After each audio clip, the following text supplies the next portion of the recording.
You guys, how high you go? 1,000 feet? So nice to meet you. President? Wow. Mr. President, over here in North Carolina. I like that. Good business. Thank you, President. Yes, very much. Good to see you. Thank you, everybody. Well, thank you very much, everybody. Big day, very important day. We have a lot of important days at our White House, and this is, to me, the future. I want to thank you all for being here to discuss a critical issue for our country's future, winning the race to be the world's leading provider of 5G cellular communications networks. It's all about 5G now. We were 4G, and everybody was saying we have to get 4G. And then they said, before that, we have to get 3G. And now we have to get 5G, and 5G is a big deal, and that's going to be there for a while. And I guess at some point we'll be talking to you about number 6. What do you think? Do you think that's true, Ajit? But right now we want to be the leader in this. We're the leader in almost everything else. And we're grateful to be joined by FCC Chairman Ajit Pai, who's been doing a fantastic job, and Deputy Secretary of Agriculture, Stephen Sensky. Thank you very much, Stephen. Appreciate it. And tell Sonny hello. He's doing a tremendous job, really tremendous. Secure 5G networks will absolutely be a vital link to America's prosperity and national security in the 21st century. 5G will be as much as 100 times faster than the current 4G cellular networks. It will transform the way our citizens work, learn, communicate, and travel. It will make American farms more productive, American manufacturing more competitive, and American health care better and more accessible. Basically, it covers almost everything when you get right down to it. Pretty amazing. And just as 4G networks paved the way for smartphones and all of the exciting breakthroughs, they made possible so many things. This will be more secure and resilient. 5G networks will also create astonishing and really thrilling new opportunities for our people, opportunities that we've never even thought we had a possibility of looking at. We cannot allow any other country to outcompete the United States in this powerful industry of the future. We are leading by so much in so many different industries of that type, and we just can't let that happen. The race to 5G is a race America must win, and it's a race, frankly, that our great companies are now involved in. We've given them the incentive they need. It's a race that we will win. In the United States, our approach is private sector driven and private sector led. The government doesn't have to spend lots of money. According to some estimates, the wireless industry plans to invest $275 billion in 5G networks, creating 3 million American jobs quickly, very quickly, and adding $500 billion to our economy. And as you probably heard, we had another alternative of doing it. That would be through government investment and leading through the government. We don't want to do that because it won't be nearly as good, nearly as fast, and especially in that business, I think that they'll be better doing the job than a lot of the folks that we know and love. To accelerate and incentivize these investments, my administration is focused on freeing up as much wireless spectrum as needed. We're going to free it up so they'll be able to get out there and get it done, and removing regulatory barriers to the build-out of networks. As Chairman Pai will discuss with you in a moment, the FCC is taking very bold action, probably bolder than they've ever taken before. It's a new frontier to make wireless spectrum available. By next year, the United States is on pace to have more 5G spectrum than any other country in the world. That's a big statement because, as you know, some people got ahead of us. We should have been doing this a long time ago, as advanced as it may be. In addition, last October, I directed the Department of Commerce to develop a national spectrum strategy to free up even more spectrum for economic activity, including 5G. The FCC has also taken action to streamline the permitting process for 5G infrastructure with state and local governments. That's a big deal. It takes too long to get permits. We're going to free that situation up, and we're going to put limits, and the local areas are going to listen to us very, very strongly. They have a big incentive to do that. They must now approve new physical infrastructure within 90 days instead of many years. It can sometimes take 3, 4, and 5 years. We're going to put a limit of 90 days. And there is now a cap on the unreasonable fees local governments often charge. They get greedy. They think, hey, we can really take advantage, and it ends up that everybody gets hurt. So we're putting a cap on those fees. These changes will contribute greatly to building high-speed networks across America, and it's going to happen very quickly, very, very quickly. By the end of this year, the United States will have 92 5G deployments in markets nationwide. The next nearest country, South Korea, will have 48. So we have 92 compared to 48, and we're going to accelerate that pace greatly. But we must not rest. The race is far from over. American companies must lead the world in cellular technology. 5G networks must be secure. They must be strong. They have to be guarded from the enemy. We do have enemies out there, and they will be. They must also cover every community, and they must be deployed as soon as possible. As we are making great progress with 5G, we're also focused on rural communities that do not have access to broadband at all. And we have a couple of people from the great farms that I love that I'm sure voted for me. I won't ask them, but they seemed, I think they, for the most part, yes, good. I think for the most part they did. I know that almost automatically. I'd be very surprised. But I have to say, I've been talking about broadband for rural America. The farmers and others, they have really been, they just haven't been treated properly. And now what we're doing is we're making it a priority. That's the areas we want to go to first, so they're covered. We're also working closely with federal agencies to get networks built in rural America faster and at much, much lower cost than it is even today. So now I'd like to introduce a very special man who's really worked hard and gained the respect of the world, truly, because they see what we're doing in our country, who will be making 2 major announcements to accelerate our 5G future and extend broadband access to every American. No matter where you are, you will have access very quickly to 5G, and it's going to be a different life. I don't know that it's going to be better. Maybe you're happy the way it is right now. But I can say technologically, it won't even be close. So, Chairman Pai, thank you very much. Please say a few words. Thank you very much, Asia.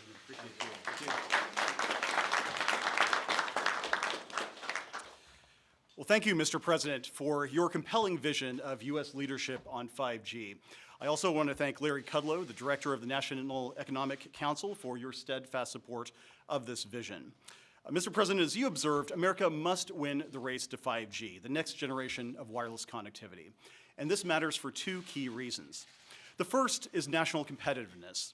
We want the good-paying jobs that develop and deploy 5G technologies, jobs that support some of the folks in this room, to be created here in America.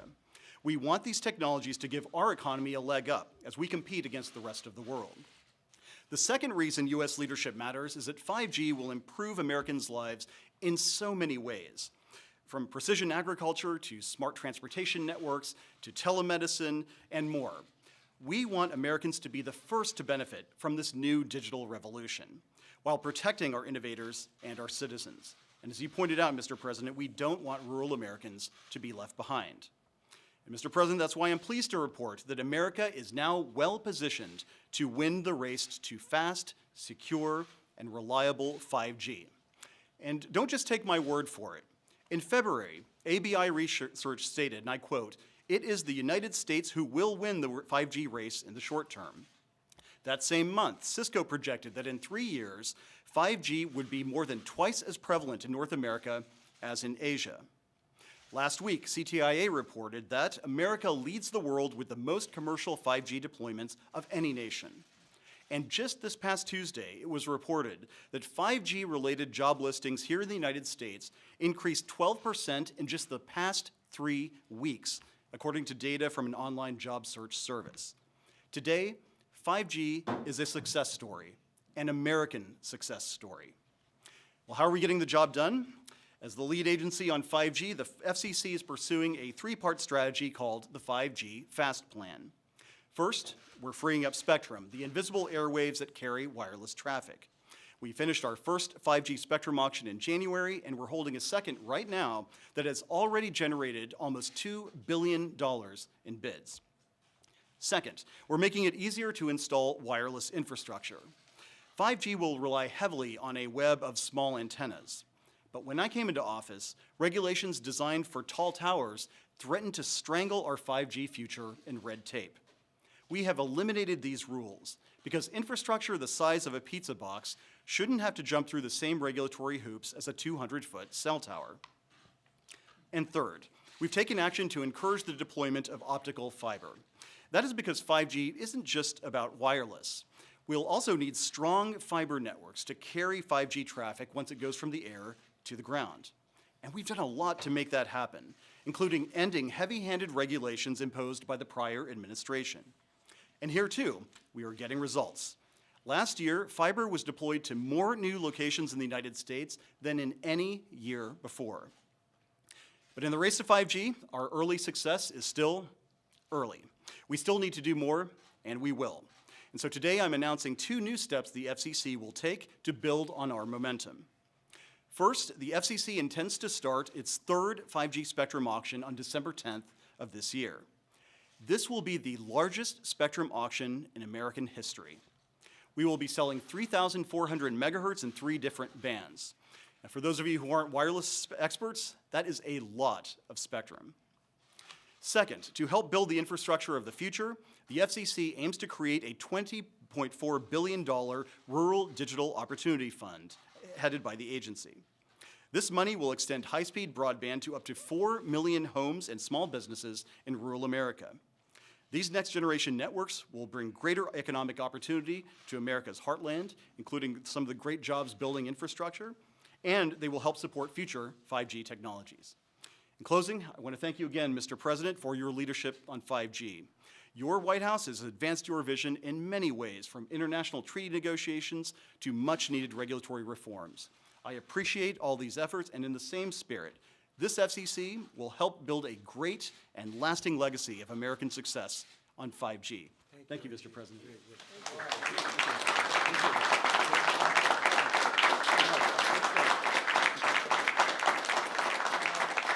Ivanka worked very hard on this. Maybe say a couple of words. Ivanka? Please. Well, thank you, and thank you, everyone, for being here today. Obviously, American dominance in the industries of the future is predicated on connectivity and digital connectivity, and 5G is the future. And so I think everyone in this room feels very comfortable to know it's in your very capable hands. And President, we thank you for your leadership on this critical issue. And I'm so glad that we were able to include in today's discussion our priorities on rural broadband. So that is something that, from the earliest days of the administration, we've sought to really deliver on. And with today's announcement, in addition to the milestones that have been achieved over the last 2 years, we can say that we're bringing 5G and rural broadband across this country. So really, thank you. Thank you, Annie.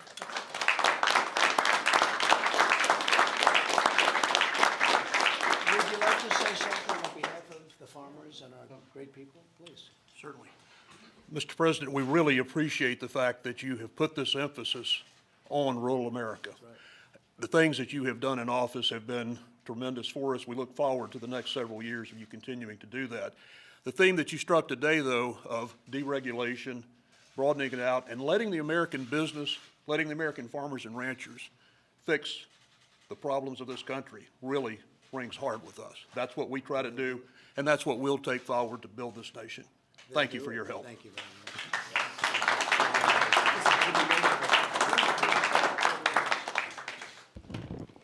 much. Mr. President, Chairman Pye, on behalf of the National Association of Tower Erectors, our 900 member companies, we build, deploy, and maintain the wireless infrastructure of this nation.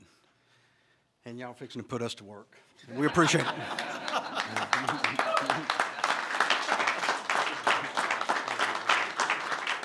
And your people do an incredible job, Jimmy. Thank you very much. What a great job. And they go up high. How high do you go? I've been up there 100 foot. Yeah. And somebody said 200 feet and sometimes more. It's a long way up. And you feel very safe, right? Who said 200? 1,000. Come here. Come here. How high do you go? Up to 1,000 feet. I don't want that job. Thank you very much. Thank you all very much. I appreciate it. It's going to be a great, great thing. Mr. President, Yeah. can you tell us your plans about sanctuary cities and illegal miners? Can you agree to that? Well, you know, the people that are putting sanctuary cities where they're not even wanted, because as you know, in California and other places, a lot of communities want to get out of sanctuary cities. They don't want them, but they always seem to have open arms. So we thought rather than moving the illegal immigrants to other parts of the country, first of all, we're getting them and we're doing the best we can with very bad laws. We have to change the laws. But we're apprehending thousands and thousands of people a day. And the law only allows us to hold them, as you know, for 20 days because of the most ridiculous laws probably we have in this country. If Ajit had laws like that for 5G, you wouldn't have anything built. You'd never have the first cell put up. But we have horrible, old-fashioned laws that are put in by the Democrats. We're willing to change them. We can do it in, I used to say 45 minutes. We can do it in 15 minutes, whether it's catch and release or chain migration or any of them. The asylum laws are absolutely insane. They come up, in many cases, they're rough gang members. In many cases, they're people with tremendous crime records. And they're given a statement to read by lawyers that stand there waiting for them. Read this statement. And it says, I have great fear for my life. I have great fear for being in my country, even though in some cases, some of these people are holding their country's flags and waving their country's flags. And then they talk about the fear they have of being in the country, that the flag they were waving freely. So we are looking at the possibility, strongly looking at, to be honest with you. California, the governor wants to have a lot of people coming in, refugees coming in, a lot of sanctuary cities, so we'll give them to the sanctuary cities maybe to take care of if that's the way they want it, because we can only hold them under the current law for 20 days. So we apprehend them by the thousands and thousands a day. I have to say, Border Patrol has been incredible. The job they're doing is incredible. The wall is going up. It's going up fairly rapidly. We're doing another big section. We start another big section tomorrow, but we're building miles and miles of wall. And we're going to have, I think we'll be close to 400 miles built by the end of next year. We need that. Just got back from Texas, and some of the ranchers told me, you look at Brooks County, you look at other places, some of the ranchers told me your bodies lying all over the land of people where the coyotes give them a can of soda and they give them a sandwich, and they say Houston's 300 miles in that direction. And the people don't know what that means. That means they can't make it. That means they have no chance, and they die. It's something I never heard. I never heard it to this extent. Many people die, and they'll say, just head in that direction. And we are doing a lot about it. If we had the wall, we wouldn't have that. If we had the wall, people wouldn't be coming up. Mexico is now apprehending and bringing back to the various countries that we're talking about, Honduras, Guatemala, El Salvador. They're bringing people back to those countries, Colombia to a certain extent, and they're going back to those countries. But we could fix that in so fast if the Democrats would agree. But if they don't agree, we might as well do what they always say they want. We'll bring the illegal, really you call them the illegals. I call them the illegals. They came across the border illegally. We'll bring them to sanctuary city areas and let that particular area take care of it, whether it's a state or whatever it might be. California certainly is always saying, oh, we want more people, and they want more people in their sanctuary cities. Well, we'll give them more people. We can give them a lot. We can give them an unlimited supply. And let's see if they're so happy. They say we have open arms. They're always saying they have open arms. Let's see if they have open arms. The alternative is to change the laws, and we can do it very, very quickly, very easily. Okay? Okay? Are you asking for more troops on the border as well? And we're going to put more troops on the border. Yeah, we're going to.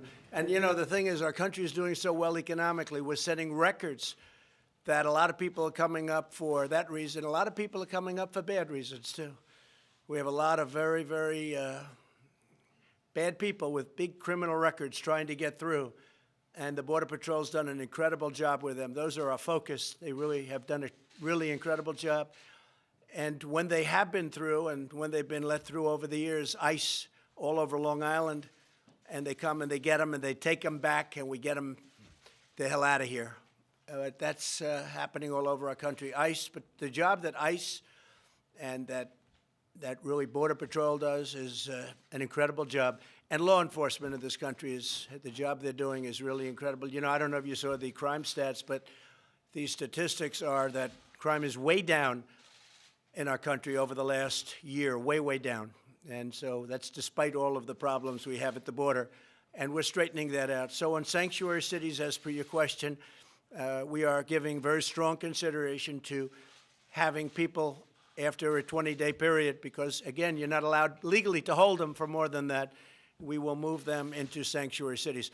Thank you very much, everybody. Thank you. Thanks,